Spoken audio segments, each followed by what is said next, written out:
আসসালামু আলাইকুম দর্শক, আজকের এই ভিডিওতে আপনাদের সাথে শেয়ার করব এই প্রচণ্ড গরমে যাদের ত্বক অল্প কিছুক্ষণের মধ্যে ঘেমে যায়, তো ময়শ্চারাইজার কিভাবে ব্যবহার করলে আপনার ত্বক ঘেমে যাবে না। তো মূলত এই প্রচণ্ড গরমে যারা ময়শ্চারাইজার ব্যবহার করে বা বিভিন্ন ধরনের ক্রিমগুলো ব্যবহার করার কিছুক্ষণ পরেই দেখা যায় যখন রোদে যায় বা বাইরে যায় তখন স্বাভাবিকের থেকে কিন্তু ঘামটা একটু অতিরিক্ত হয়ে যায়। অর্থাৎ আপনি যখন স্কিনে কোনো ক্রিম বা কোনো ময়শ্চারাইজার ব্যবহার করলেন তখন দেখবেন যখন বাইরে যাবেন তখন কিন্তু আপনার ওই ঘামটা কিছু কিছু কিন্তু প্রচণ্ড আকারে বেশি হবে। দেখা যাচ্ছে বাহিরের অংশের থেকে, অর্থাৎ ত্বকের বাহিরের অংশের থেকে আপনি যেখানে ময়শ্চারাইজার বা ক্রিম ব্যবহার করেছেন, যেমন আপনার ত্বকে বা মুখে আপনি যখন ক্রিম ব্যবহার করে বাইরে যাচ্ছেন তখন কিন্তু আপনার স্কিনটা আপনার বাহিরের স্কিনের থেকে আপনার যে স্কিনের ক্রিম ব্যবহার করছেন সেই স্কিনটা প্রচুর পরিমাণে ঘেমে যাচ্ছে।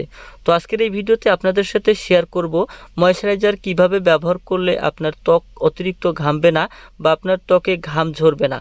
তো আপনি যখন এই ভিডিওতে দেখতেছেন বা এই ভিডিওটি অবশ্যই একটু মনোযোগ সহকারে দেখবেন এবং আমি যে টিপসগুলো দেব এই টিপস অনুযায়ী যদি আপনি ময়শ্চারাইজার ব্যবহার করেন পরবর্তী সময়ে কিন্তু আপনার ত্বকে ময়শ্চারাইজার ব্যবহার করার পর ওই অতিরিক্ত ঘামটা কিন্তু আসবে না। তো ঘাম সাধারণত অতিরিক্ত গরমের কারণে হয়ে যায়, আবার অনেকের স্কিন দেখা যায় যে এমনিতেও ঘেমে যায়, তবে সেখানে তাপমাত্রার পরিমাণটা অবশ্যই নির্ভর করে ঘামার কারণে। কারণ হচ্ছে তাপমাত্রা কম বেশি থাকার কারণে কিন্তু আপনার এই স্কিনটা বা ময়শ্চারাইজার ব্যবহার করার পর কিন্তু আপনার স্কিনটা ঘেমে যাচ্ছে বা তৈলাক্ত হয়ে যাচ্ছে। অনেকের স্কিন দেখা যায় প্রচণ্ডভাবে তৈলাক্ত হয়ে যায় এবং ঘামের কারণে বিভিন্ন ধরনের পিম্পলের সমস্যা দেখা যায় ব্রণের পরিমাণটা খুব বেশি পরিমাণে হয়ে যায়, আবার অনেকের দেখা যায় স্কিন লাল বা লালচে হয়ে যায়। তো আপনার এই ময়শ্চারাইজার গরমে কিন্তু সঠিক নিয়মে ব্যবহার না করার কারণে কিন্তু এই সমস্যাটা হয়ে থাকে। তো আজকের এই ভিডিওতে আপনারা যদি আমার টিপসগুলো মেনে চলেন বা মেনে আপনার ময়শ্চারাইজার ব্যবহার করেন তাহলে পরবর্তী সময়ে আপনার স্কিনটা অনেকটা এই রকমভাবে ঘেমে যাবে না।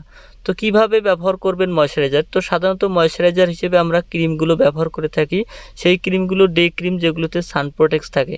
তো সানস্ক্রিনের কারণেই কিন্তু আমাদের স্কিনটা ঘেমে যায়, অথচ এক্ষেত্রে আপনার অনেকে পন্ডস বা ফেয়ার লাভলি এই ক্রিমগুলো ব্যবহার করেন যেগুলোতে সান প্রোটেক্ট দেওয়া থাকে। তো এই সান প্রোটেক্টের কীভাবে ব্যবহার করবেন যাতে করে আপনার স্কিনটা পরবর্তীতে ঘেমে যাবে না?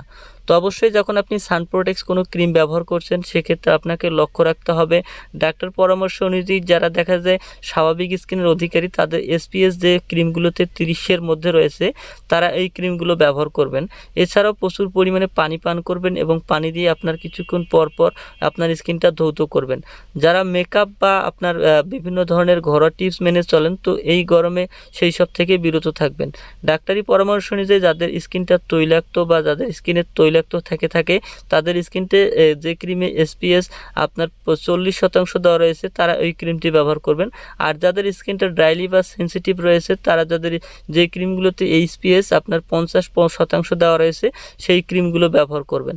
এছাড়া সবথেকে বড় একটি উপাদান বা বড় একটি টিপস হচ্ছে যেটি আপনারা যারা সানস্ক্রিন ক্রিমগুলো ব্যবহার করেন সেই ক্রিমগুলো যখন ব্যবহার করবেন তখন ক্রিমের সাথে সামান্য পরিমাণ জল অর্থাৎ পানি ব্যবহার করবেন। যখন ক্রিমটা হাতে নেবেন ক্রিমটা হাতে নেওয়ার সাথে সাথে কিছু পরিমাণ অর্থাৎ সামান্য পরিমাণ পানি সেই ক্রিমের সাথে ব্যবহার করবেন। ব্যবহার করে 2 হাতের তালুতে মিক্স করার পর আপনার ক্রিমের সাথে ব্যবহার করুন। আপনার স্কিনে ব্যবহার করলে দেখা যায় পরবর্তী সময়ে যে আপনার পিম্পলের সমস্যাগুলো দেখা দেয় সেই পিম্পলের সমস্যাগুলো দেখা যাবে না এবং স্কিনটা অনেকটা কিন্তু গ্লোয়িং দেখাবে। এছাড়াও যারা এইভাবে ব্যবহার করবেন তাদের অতিরিক্ত যে ঘামটা রয়েছে, তো আমি যেটা বললাম যে ঘামের কারণে আপনার স্কিনে বিভিন্ন ধরনের এই পিম্পল বা স্পটগুলো কিন্তু দেখা দিয়ে থাকে বা আপনার স্কিনটা তৈলাক্ত হয়ে থাকে। তো সেক্ষেত্রে আপনি যখন ক্রিমটি ব্যবহার করছেন তখন অবশ্যই সেই ক্রিমের সাথে সামান্য পরিমাণ পানি ব্যবহার করবেন।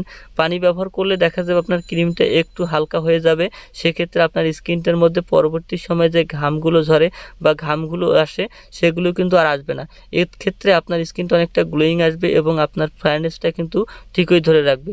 তো এইভাবে প্রতিনিয়ত অর্থাৎ প্রতিবারই যখন আপনি আপনার সানস্ক্রিন ক্রিমগুলো ব্যবহার করছেন সেক্ষেত্রে অবশ্যই সামান্য পরিমাণ পানি একসাথে মিক্সড করার পর সেই ক্রিমটি ব্যবহার করবেন। তো এইভাবে ব্যবহার করলে দেখা যাবে আপনার স্কিনের এই গ্লোয়িংটা ফিরে আসবে এবং পিম্পলের সমস্যাগুলো কিন্তু আর পরবর্তী সময়ে দেখা দেবে না। তো ভিডিওটি যদি আপনাদের কোনো উপকার এসে থাকে তো অবশ্যই ভিডিওতে একটি লাইক এবং শেয়ার করবেন। এরকম নিত্য নতুন ভিডিও পেতে অবশ্যই চ্যানেলটি সাবস্ক্রাইব করে দেবেন ও পাশে থাকা বেলটি বাজিয়ে রাখবেন যাতে করে নতুন কোনো ভিডিও আমার পেজে বা আপনার ইউটিউব চ্যানেলে ছাড়ার সাথে সাথে আপনাদের কাছে পৌঁছে যায়। তো আজকে পর্যন্তই, ভালো থাকবেন, সুস্থ